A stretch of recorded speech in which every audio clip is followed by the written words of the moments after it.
obesity used to be the most boring thing to study. You'd go to a conference, there'd be a handful of people there. At the ADA meeting last week, it was a huge blockbuster and everyone's interested in obesity management right now. Why? Because of this. The Step 1 study was published in 2021 and it was followed up a year later by the SURMOUNT-1 study. Step 1 was semaglutide, a GLP agonist. In front of such audience. Inclusion is a fundamental value of sports, according to the 4 fundamental principles.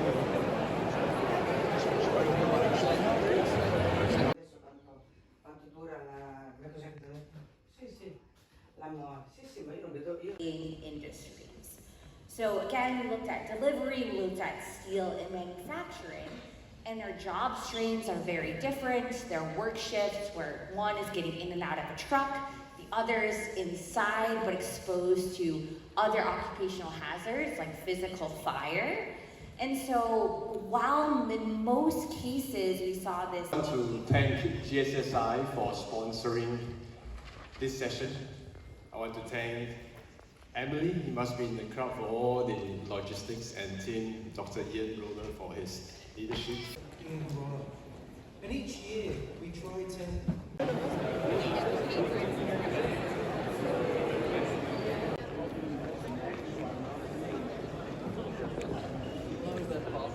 We are interested in many things, but perhaps one of the most interesting things for most sports science.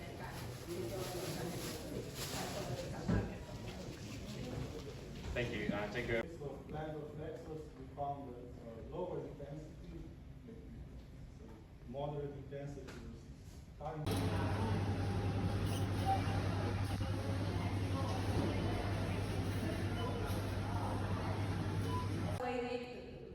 risk and also other health-related problems. So I want to start off today with a question that I want you to think about for a second. Are you feeling tired today? No. Maybe you're not, maybe you got it.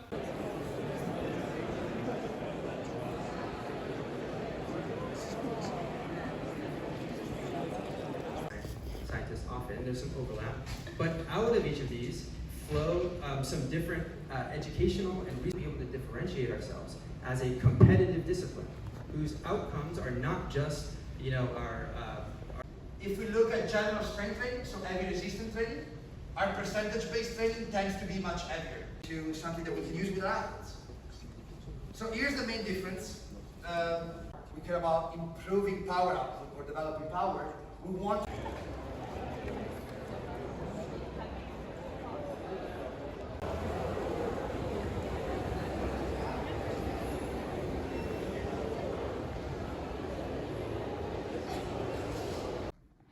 So, für mich geht es jetzt zum Kongress im Techno-Gym-Outfit oder sozusagen mit einem T-Shirt, das ganz gut zur Techno-Gym-Kappe passt. Die haben wir natürlich gestern bekommen, als wir die Techno-Gym-Fabrik angesehen haben. Ich muss sagen, schaut sehr elegant aus. Auf geht's! Wunderschönen guten Morgen, es ist 5:23 Uhr. Heute ist der Lauf, der ist geplant am Hafen von Rimini und ich brauche jetzt da von meiner Unterkunft 45 Minuten Gehweg und um 6:45 Uhr sollten wir eigentlich beim Hafen sein. Das bedeutet, ich musste jetzt sehr früh aufstehen. Der Lauf dauert von 7 bis 8 Uhr, beziehungsweise ja, von diesem Zeitfenster aus.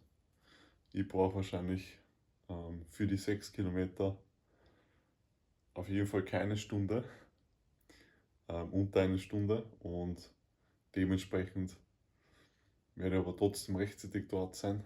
Und wir haben so ein Shirt bekommen, Tanktop zum Laufen. Und bin gespannt, wie viele Leute dann schlussendlich heute am Lauf sind.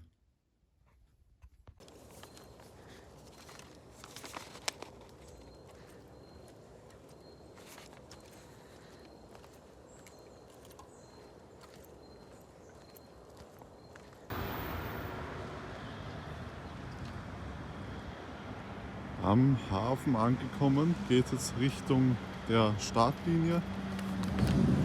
Ich habe die Startnummer 402 und es sollten ca. 30 Minuten Gehzeit an der Startlinie ankommen. Wir werden dann entlang des Hafens laufen, sozusagen im Kreis, dann wieder an der Startlinie ins Ziel kommen.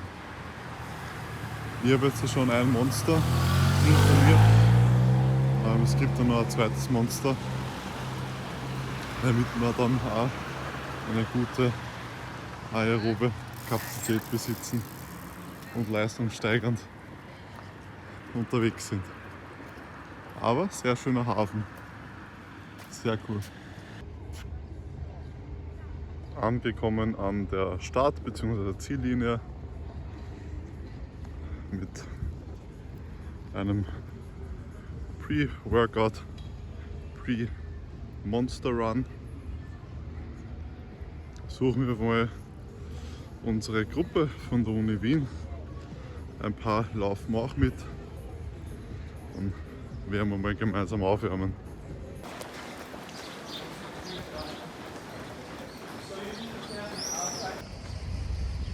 Willkommen zum vorletzten Tag des Kongresses. Gerade gut gefrühstückt nach dem Lauf. Ich muss sagen, der Lauf war richtig cool. Coole Locations. Und wir sind entlang des Hafens gelaufen, dann einen Stadtteil hinein, über Brücken, über die schöne Innenstadt von Rimini und dann auf der anderen Seite des Hafens wieder zurück zur Startlinie bzw. zur Ziellinie, was der gleiche Standort war. Sehr cool. Und jetzt geht's auf den Weg zum Kongress. By the way, the Devita and Skelly paper I mentioned before, they had peak moments of about 4 Newton meters per kilogram and peak eccentric powers of -20 watts per kilogram. And again, here we see this being reflected in statistics as the knee eccentric work and the percent of the total work performed is being, as it already quite heavily relies on the powerful knee extensor muscles, which may be crucial to shift away the energy dissipation importance from the plantar plexus more towards the knee and thus avoid plantar flexor injuries. And lastly, we use the mix between the internal and external cues, so evoliterally.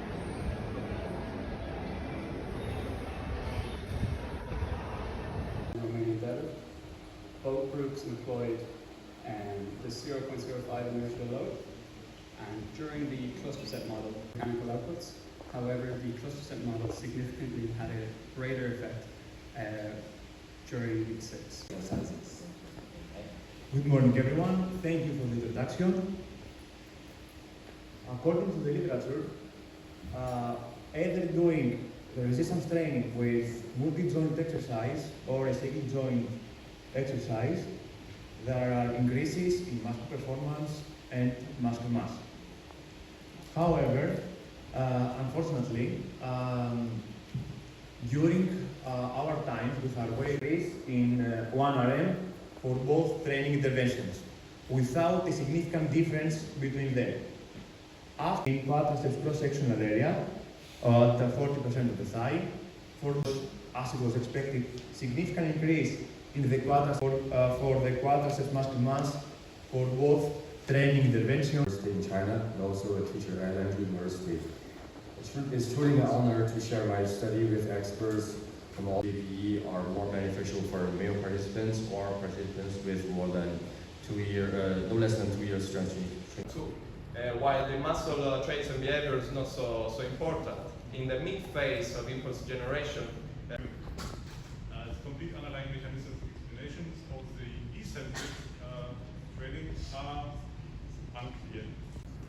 So does it work? Yeah, perfect. So first of all, thank you very much, dear Chairman, the audience. I hope there are a lot of people who speak sports in here, so I hope I can tell you 1 or 2 things about sporting. I'm pleased to introduce you our latest research, muscle force dynamics across increasing the intensity, the higher the muscle forces. Nothing special here. And the second hypothesis, repetition maximum during the squat, the muscle forces over substantial parts of muscles analyzed. For example, in the rectus femoris or in the gastrocnemius, the peak muscle forces didn't increase. The highest relative increases in our elite athletes with increasing intensity. The same squat muscles seem to be devastated, so this is nothing new. There's some correlations. So this talk will be about weightlifting balance and due to eccentric isometric of dynamic and static possibility, and there was also no effect of sex bodies. Final poster for session 8. We've got Nicholas Hannah setting on a kinetic comparison of the original and pseudo levels, and this was the poster that's on with the chair for this session. So I'll give you a warning about 2 minutes before. Hi everyone, today we will introduce the primitive comparison control of the squat deadlift. The deadlift is a free weight exercise in which the barbell is lifted from the ground, examining. As statistical analysis, if you want to get better at doing something strength-wise, then do that task. And you can bear that in mind as we go forward. So we wrote this paper a few years ago. That's Dr. Chang Lim, who was a book. It is for me to give you something relatively easy to take away. Some of this will be definitely evidence. Some of it, and I'll add my own sort of small pieces of opinion here, is that those dots are the same people that took place in 2 studies 4 years apart. Make of that what you want. So protein ingestion, I'll give it a yellow light. Yeah, it works, but it's not a big effect. The other, this has been talked about for a long time, but I think it's obligatory.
was this sweet spot for hypertrophy in here, and it was somewhere from 5 to sort of 10 to 12 reps. And I was like, how does that happen? I wonder how that sort of happens. And when you go back and you actually look, the most cited study that supports this, there's only one, and it's this one. It's been cited 1,800 times. And it really just does show that if you do low repetitions, okay, with high weights, your muscle fibers get bigger. If you do intermediate, this is the sweet spot, they get bigger. But if you do high reps or lower weights, they don't. Now numerically they're bigger, it's just a statistical vagary. And the interesting part is following this exact same protocol with low reps and high reps, skipping the intermediate reps and high reps. This paper reached an opposite conclusion. But it doesn't get cited near as much because it's a mechanistic paper. But 1,800 citations of this paper, and it's really the study. Literally this study. Or maybe actually it was this study, which was done in 1946 by Thomas Delorme. And it's been miscited and misquoted literally since it's come out. This was Delorme's conclusion. The principle of heavy resistance and low repetition exercises was better for developing, he said, muscular power. He meant strength, but in that sense, than exercises such as stationary bicycling and stair climbing. He didn't say than lower weights. D-value.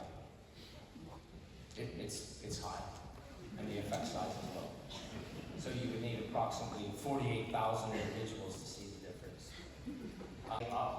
And we came up with 2 stable networks, which is key to making those, drawing those lines. If you don't have a stable network, you can't do this. So people wanted us to study some males, red light, reproductive hormone in females, red light load, definite red light. Variables, pick it. I don't know how to answer that, but in mere mortals, I think that going to the gym, doing it regularly is really the answer. Can't do anything more profound than that. But inherent biology or omics will really determine where things happen. So when you look at this model, I think it's a focus on the internal variables that's going to matter. Thank you. And facilitating this hypertrophy process. So just to make sure we're all on the same page here, as you know, muscle force is generated down. There are also animal data. This is work by Kevin Marac in this review, where they really, from all angles, discuss myonuclei. They're still there, and this potentially explains the muscle memory phenomenon. This, by the way, is a chat GPT. Probably changed our fundamental understanding of aging muscle to the biggest degree as far as I have read. And it highlights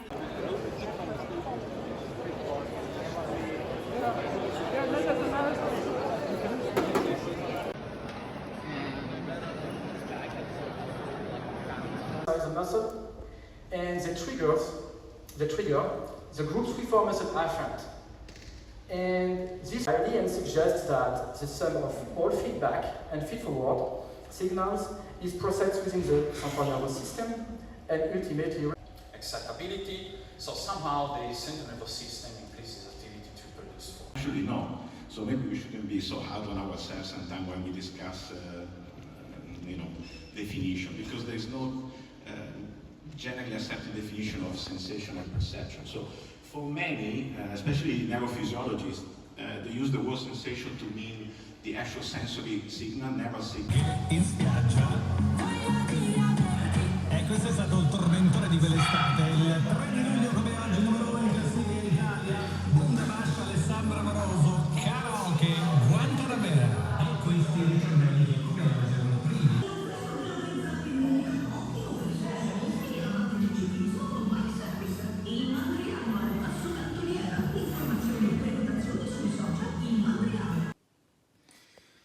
Guten Morgen.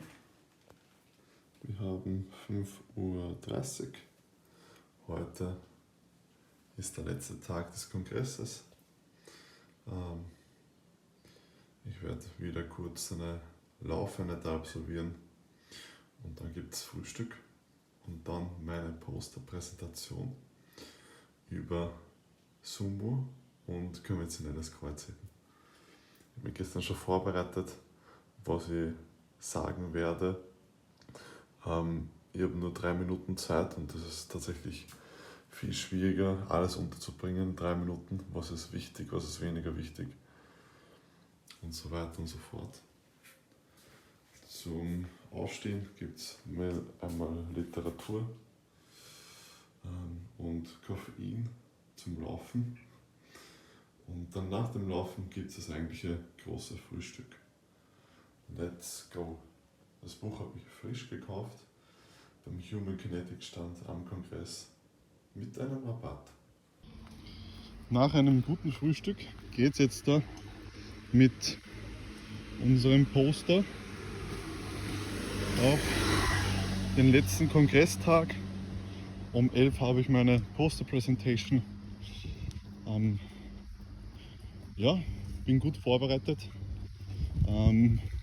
Es ist eher so, dass ich wahrscheinlich viel zu viel reden kann als zu wenig. Und weil es einfach so ein spannendes Thema ist und man da tief reingehen kann. Wir haben ja nicht nur die einzelnen Muskelgruppen bzw. die Gruppenpaare untersucht, sondern wir haben auch einzelne Muskelgruppen mal angeschaut, aber die sind hier nicht bei den Ergebnissen drauf. Und da habe ich natürlich auch sehr spannende Erkenntnisse mitgenommen. Ja, auf geht's, das Poster aufhängen. Thank you for the introduction. Alright. And thank you for sparing time here with us. Alright. So cross-education of strength refers to a phenomenon where unit of underlying CE is not yet fully understood. Thus, a variety of studies using techniques such as TMS. There are studies such as theory of their research use the rating of fatigue scale range from 0 to 10. This is spike 2 software we use to collect data. The bot after at least 14 seconds is IMAP, the blue dot line. We compare the middle response of the first.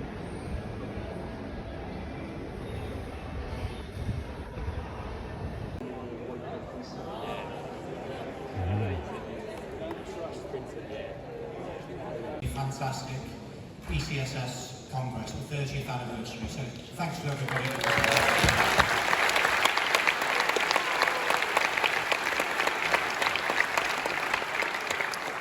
So obviously the closing ceremony is the culmination of the last few days that we've spent together in Rimini. You've all been extremely resilient. Thanks for sticking with us. And let's keep that ECSS energy going right through this ceremony and into the closing party, the Friday night party, obviously the Coconuts. Look forward to seeing you there later. So I'm Andy Jones, I'm a member of the ECSS Executive Board, and again I'm serving as the Master of Ceremonies for this session. The winners of our 2025 Young Investigator Awards, one of the real highlights of this as well as previous iterations of the Congress. So please welcome them onto the stage and we'll get things underway. Thanks very much.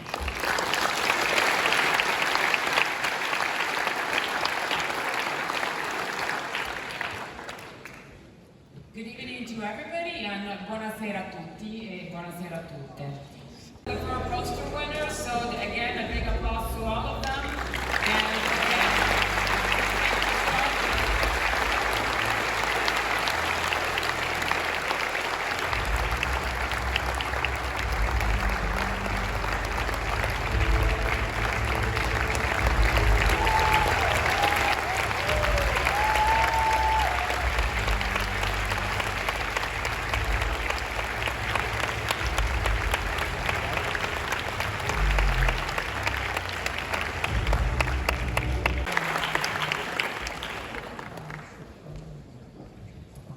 Wow, you probably don't know, but for us it's very emotional to host you here in Rimini. I'm from Rimini, I'm now in charge of tourism sport in the region, but prior to this, until December, I used to work in this municipality. I was an administrator of this municipality, and honestly, in these days, I saw many of you, taking the bikes with.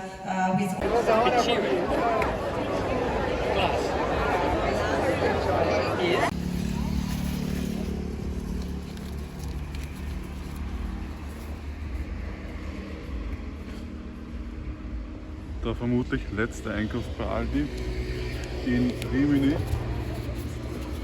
Die haben sogar einen halben Liter Cola Zero in der Dose. Wahnsinn. Habe ich noch gar nicht gesehen in Österreich.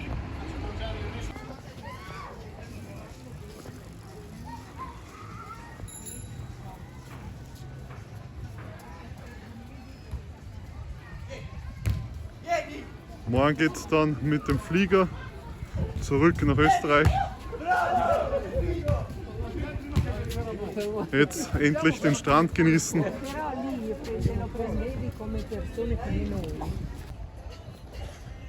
Für heute hat es eine Zeit lang